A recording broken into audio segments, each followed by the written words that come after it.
Welcome to the 4G wireless series presentations from NanoCell. So today we will cover a short overview of LTE and EPC. My name is Srikanth and I work with NanoCell Networks. So cellular systems have been evolving and they've been evolving from 1980 onwards. So we had first generation cellular systems based on analog technology, which have now almost always obsolete. And we have 2G, 3G, and we are rolling out 4G wireless systems across the world. 2G wireless systems were extremely important step because that was the first digital cellular systems. The popularity of GSM is very much important in the modern day cellular world. And then we had a gradual evolution to 3G, and now we are at the cusp of 4G, where we would like to get the broadband experience on the cell phone. So one can say there are two major camps in the cellular world, and probably the most important camp these days is the third generation partnership project called 3GPP. 3GPP is instrumental for the evolution of the GSM set of standards. So we've had GSM evolving to GPRS and Edge to provide better data rates, 3G networks which are deployed in developing countries just in the recent little while, and 4G networks based on LTE and LTE advanced technologies. So some of those operators who have invested heavily in 3G continue to use extensions of the 3G technologies like HSPA primarily to provide better data rates with the existing networks and spectrum. 4G networks have been deployed in certain developed markets and is likely to come to the market in developing countries within this decade. One of the important reasons why LTE deployment has accelerated is the fact that 3GPP2 based networks, like in North America or in some parts of Asia, primarily did not have a good 4G candidate.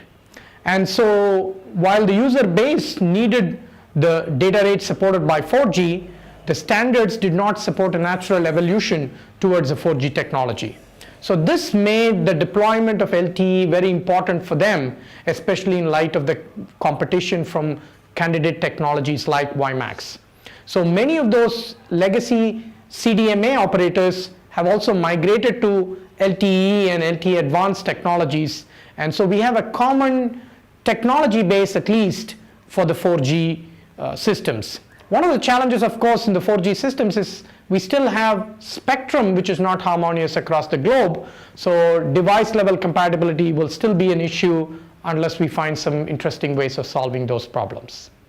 So some of the drawbacks in UMTS and HSPA, which are quite well documented, include the high data rate capability, which is kind of affected by the fact that there's a multi-path channel between the transmitter and the receiver, which can affect performance.